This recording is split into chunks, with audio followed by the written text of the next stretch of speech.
that China and Brazil are talking about dumping the dollar as the world's reserve currency and bringing in maybe the yuan and other things? Does she know that China is taking over the economy?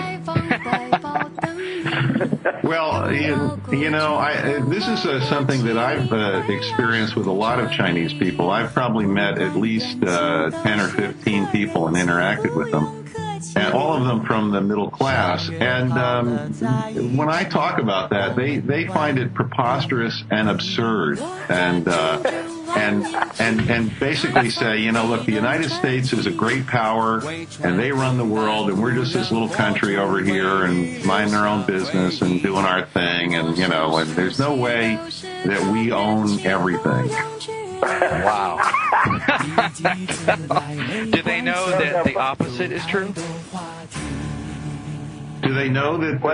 No. In fact, I spent a lot of time arguing with Chinese people about how great they are in terms of financial power, and they spent a lot of time trying to convince me that they're just a bunch of hillbillies. Wow. Let's bring in the four-body model here. Yeah, on the chemical body, that's true. They don't have the chemical body abundance in general there. They might have them in the major cities. But on the chip landscape level, there is a virtual non-existent government called derivatives, I guess you call it, the virtual economy. And actually, China doesn't own the treasuries. They just are the industrial country that's propped up as a figure for claiming to have bought the treasuries, but there are no treasuries to buy, and it gets really complicated. And so I would suggest you begin to tell the Chinese there, Juanita, that on the chemical body level, they're right. They are backward rubes. And on the chip body, no one's in control. And so even the idea that China is running the economy is only relative in relation to the bodies, because there is no economy on the chip body. This is the surrealistic level you must now indoctrinate them with, Buzz. You're getting your marching orders here. Well, it's I don't know. They've already had a lot of indoctrination, so I don't know if I can bring any more to the table for them. But it is fascinating to watch their reaction to the things that I say. But as I look around Beijing, and they of course they assure me this is exceptional, but it's not. I know that, and I'm going to find out more as I go along. But it's a very modern city. Everything is very new. The streets are very wide. There's every street has a bicycle path for it that's as wide as some streets that you'd find in major cities. There's so much evidence of the growing prosperity of China right now that it's hard for them to take it all in and believe, because it's changed so fast. It's been less than 30 years ago people were starving. And today, the prosperity is, on par, at least in Beijing, with any major city in the world. Yeah, looking at your YouTube videos, your travelogue, the subways are beautiful, way better than the ones in New York City. Yeah, it's amazingly clean and really well-maintained city. I'm just impressed with everything I've seen about their infrastructure. Is incredible, and their subway system is amazing. In fact, for about 30 U.S. cents, you can ride anywhere on the system. One ride, 30 cents, go anywhere you want to go in Beijing, and it's a very extensive network. And the buses are about the same price.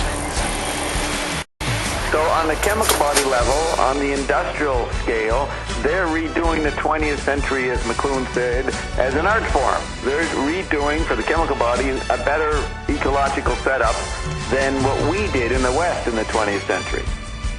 Oh, absolutely. And not only that, but their government has a fetish for planting trees. I mean, they just plant them everywhere they can. What about people? Do you see groups like animal rights activists angry about laboratory work by scientists, or any of those countercultural protest movements? No, you don't find that kind of angst that runs through the West. At least I haven't found it yet in China. People are. It's like the 50s. They're just arriving at a new level of prosperity that they've never experienced before, and that in and of itself keeps a lot of the discontent down. Just like the abundance of the 50s did to Americans. It's the same replay. Right. Yeah. In fact, I think next year is the 60s, and the year after that is the 70s, and it's like they haven't gone through the sexual revolution and the feminist stuff yet. Although they went through a little of the feminist stuff back in Mao's time. But I mean, the modern feminist position and so on, and the sexual revolution is still working its way through their society. So it's still kind of like the 50s. It's I wonder if there's a TV Ozzie and Harriet Chinese thing going on. I don't know. I have to watch their TV a little bit more. Well, is there editing on the TV that you do watch as fast and rapid as TV here in the United States? Oh, everything I've seen has been very high quality production, Western level, if not higher. There's a shot in one of my videos where I'm filming. I'm in a section near the Forbidden City, and there's this huge, giant TV screen. I mean, it's got to be a couple hundred feet high and across, as big as anything I've ever seen. And most of the time, they're playing commercials. That's interesting. Do people stand and watch it, or are they passing by, or is it background noise? They just hear audio of it, or is it mostly new people that have never been to the city that stand there and watch it? How do people react to that? I didn't see anybody staring at it other than me, and in fact, when Juanita watched the video, she said, "Where was that?" Wow. Okay. Do you find that advertisers over there are they as successful as coercing the public as they are here?